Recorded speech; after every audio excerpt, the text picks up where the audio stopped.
Halo guys, pernah nggak sih kalian kepikiran manusia purba itu hidup duluan atau Nabi Adam? Wah, pertanyaan ini sering banget bikin pusing orang, apalagi kalau kita suka banget ngobrol soal sejarah, agama, dan sains. Nah, hari ini kita bakal kulik bareng-bareng siapa sih sebenarnya yang hidup duluan.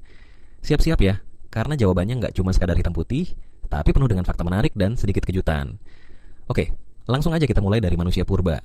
Siapa sih manusia purba itu? Mereka adalah manusia-manusia awal yang hidup ribuan, bahkan jutaan tahun lalu, sebelum zaman kita sekarang.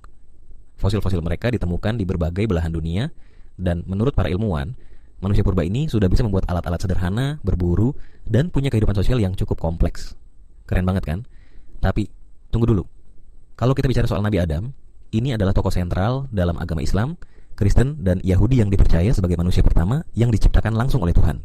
Jadi, kalau berdasarkan agama, Nabi Adam itu manusia pertama di dunia ini. Tapi, kalau berdasarkan ilmu pengetahuan modern, nah, disinilah letak serunya.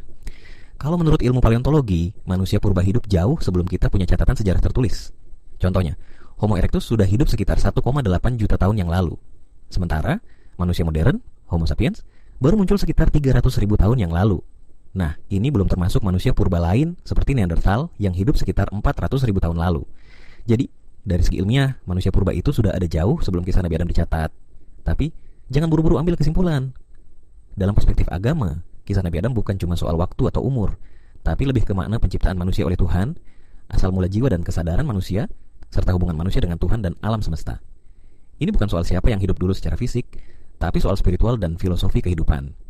Nah, ini juga yang bikin banyak orang penasaran. Apakah manusia purba dan Nabi Adam itu sama?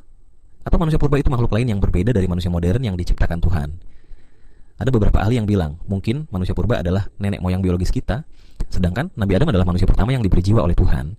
Jadi dua hal ini bisa saja berjalan paralel dalam dimensi yang berbeda. Uniknya lagi, ada teori yang mencoba menggabungkan keduanya. Misalnya, Nabi Adam bisa jadi adalah manusia pertama yang sadar penuh akan jati dirinya sebagai makhluk Tuhan, sementara manusia purba adalah fase evolusi biologis sebelum kesadaran itu muncul. Jadi, bukan berarti manusia purba tidak ada, tapi mereka belum Adam dalam arti spiritual. Sekarang, coba deh bayangin, gimana kalau cerita Nabi Adam dan manusia purba itu adalah dua sisi dari satu koin? Sisi fisik dan sisi spiritual yang saling melengkapi. Ini bikin kita makin kagum dengan perjalanan panjang manusia di bumi, yang gak cuma soal daging dan tulang, tapi juga soal jiwa dan makna. Nah, buat kamu yang masih penasaran, yuk gali terus ilmu tentang sejarah manusia dari berbagai sudut pandang. Karena semakin kita tahu, semakin kita paham bahwa hidup itu penuh misteri dan keajaiban yang seru banget buat dipelajari.